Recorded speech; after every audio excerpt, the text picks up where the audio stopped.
ఆరు గ్యారెంటీలకు speed break పడింది. ఎన్నికల హామీలు కాటగలిసిపోయాయి. హామీల అమలులో ఘోర వైఫల్యాన్ని మూటగట్టుకున్న సర్కార్ స్పీడ్ పేరిట మరో గుదిబండను మెడకు తగిలించుకుంది. ఏకకాలంలో 19 ప్రాజెక్టులను చేపట్టేందుకు ఒక కొత్త ప్రణాళికను తెరపైకి తెచ్చింది. వీటిలో మెజారిటీ ప్రాజెక్టులు ఆర్థిక అంశాలతో ముడిపడి ఉండడంతో కాంగ్రెస్ విధానం తెలిసిన వాళ్లు అనుమానం వ్యక్తం చేస్తున్నారు. ఖజానా ఖాళీగా ఉంటుందన్న సర్కార్ ఇవన్నీ పనులకు ఒకేసారి ఎలా ముందుకు తీసుకెళ్తుందని $1 బిలియన్ ప్రశ్నగా మారింది.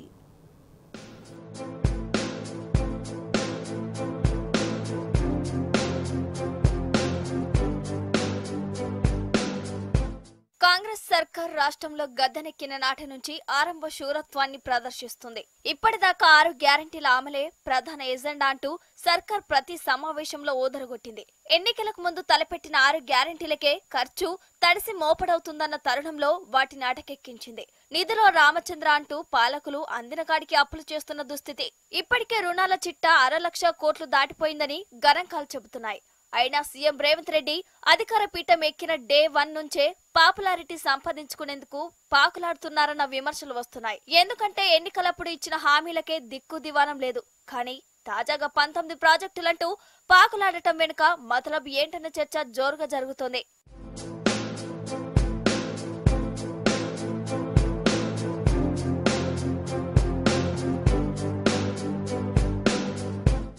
ఇంతవరకు రేవంత్ సర్కార్ చిన్న చిన్న పథకాలతో సరిపెట్టింది. 500కే గ్యాస్ సిలిండర్, ఉచిత బస్సుల పేరిట మహాలక్ష్మి, 200 యూనిట్ల లోపు ఉచిత కరెంట్ అంటూ గృహజ్యోతిని తూతు మంత్రంగా అమలు చేస్తుంది. రుణమాఫీపై కొండను తవ్వి ఎలుకను పట్టారనేది సీఎం రేవంత్ రెడ్డిపై ఉన్న అపవాదు. భారీ ప్రకటనలు ఘాటుగా గుప్పించి కార్యాచరణలో కండిషన్స్ అప్లై అని కొర్రి పెట్టి రైతులను కంగు తినిపించారనే విమర్శలు ఉన్నాయి. కనీసం గత ప్రభుత్వం ప్రవేశపెట్టిన స్కీంల కొనసాగింపు కూడా లేదనేది కాంగ్రెస్ ప్రభుత్వం పైన ప్రజల నుంచి నిరసన పెళ్లుబుక్కుతోంది.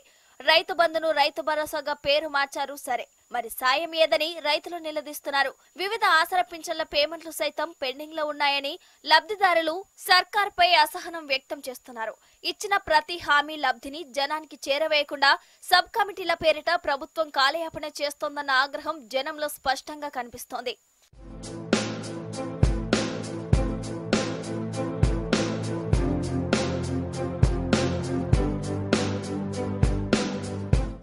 ఇప్పటికే మస్తు నెత్తినొప్పులుండగా కాంగ్రెస్ సర్కార్ తాజాగా స్పీడ్ అంటూ మరో 19 ప్రాజెక్టులు మీదేసుకుంది.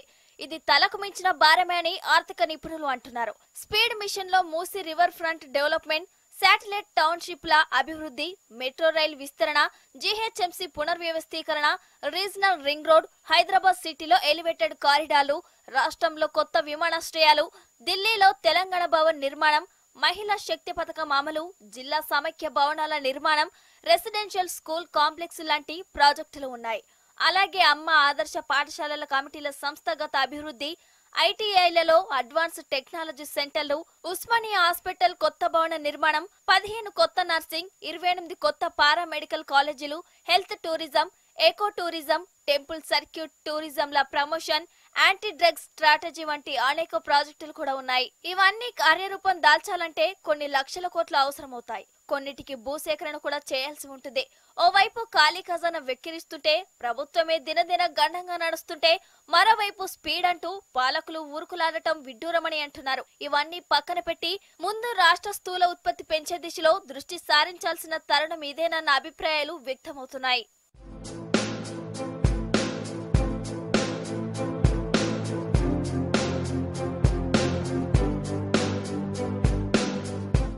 ఇచ్చిన హామీలకే దిక్కులేని ఇంతటి సంక్షోభంలో ప్రభుత్వం స్పీడ్ పేరిట కొత్త కార్యాచరణకు శ్రీకారం చుట్టడంతో అనేక అనుమానాలు వ్యక్తమవుతున్నాయి. అసలే కాంగ్రెస్ ఆపై అభివృద్ధి పేరిట మారథాన్ ప్రణాళిక అసలు ఇది అయ్యే పనేనా, లేదా ఎప్పటిలాగే సర్కారుది ఆరంభ శూరత్వమే అవుతుందా అని విశ్లేషకులు శంకిస్తున్నారు. స్పీడ్ అంటూ రేవంత్ రెడ్డి తలపెట్టిన ఈ మిషన్ కూడా 20 ఏళ్ల నాడు జలయజ్ఞం పేరిట ప్రారంభమైన ధనయజ్ఞంగా మారదు కదా అన్నది ప్రతిపక్షాల డౌట్. భారీ మొత్తంలో నిధులు అవసరమయ్యే ఈ తతంగం ఒక్క ముఖ్యమంత్రి కనుసన్నల్లోనే జరగటం ఏంటని అటు ప్రభుత్వ ఇటు కాంగ్రెస్ వర్గాల్లో తీవ్ర చర్చ జరుగుతోంది. ఇదొక ఎత్తైతే పైసా ఖర్చు లేకుండా ప్రజల్లో పాపులారిటీ పొందే మరొక వ్యూహాన్ని సైతం రేవంత్ రెడ్డి గవర్నమెంట్ అనుసరిస్తోందన్నది రాజకీయ వర్గాల పరిశీలన.